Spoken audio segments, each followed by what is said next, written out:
On en vient maintenant aux autres orateurs qui ont 1 minute de temps de parole. Si tout le monde tient 5 minutes, ça permettra au ministre de répondre à tout le monde et de partir à l'heure.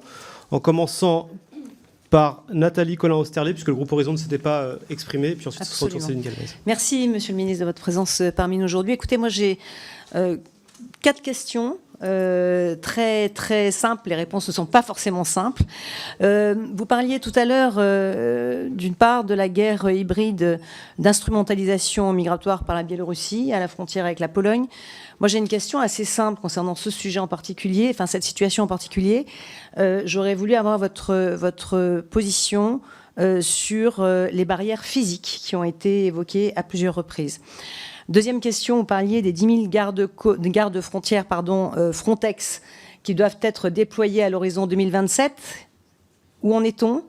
Quel calendrier? Est-ce que l'on tient ce calendrier? Troisième question, on vient de parler des véhicules thermiques.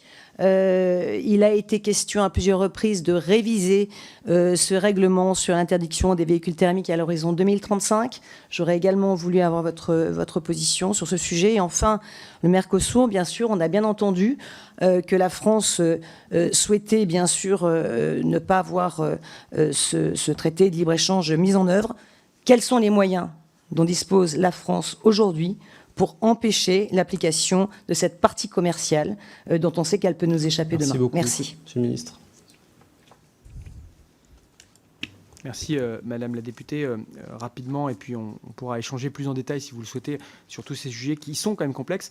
Sur l'instrumentalisation des migrations, donc là-dessus les conclusions du Conseil ont été très claires. C'est le soutien à la Pologne et la solidarité avec la Pologne dans les moyens qu'elle met en œuvre pour pouvoir lutter contre cette guerre hybride qui lui est menée par le Bélarus. On ne parle pas ici de sujets migratoires normaux, je dirais, mais vraiment d'une instrumentalisation politique. Sur la question de Frontex, je pourrais revenir plus en détail auprès de vous sur la question du calendrier, mais vous le savez, nous soutenons vraiment activement le recrutement et la montée en gamme, à la fois en termes de recrutement personnel et de renforcement financier de l'agence Frontex. Sur les véhicules thermiques, je voudrais dire que, vous le savez, la dernière mandature s'est traduite par des avancées majeures sur le Green Deal, les avancées environnementales. Donc maintenant, il s'agit non pas d'en faire des nouvelles, mais de mettre en œuvre et de pouvoir accompagner aussi nos industries dans cette transition. Et c'est vraiment l'un des objectifs du gouvernement. Enfin, sur le Mercosur, je répète ce que je vous ai dit tout à l'heure, et notamment notre mobilisation aux côtés de nos partenaires pour constituer une minorité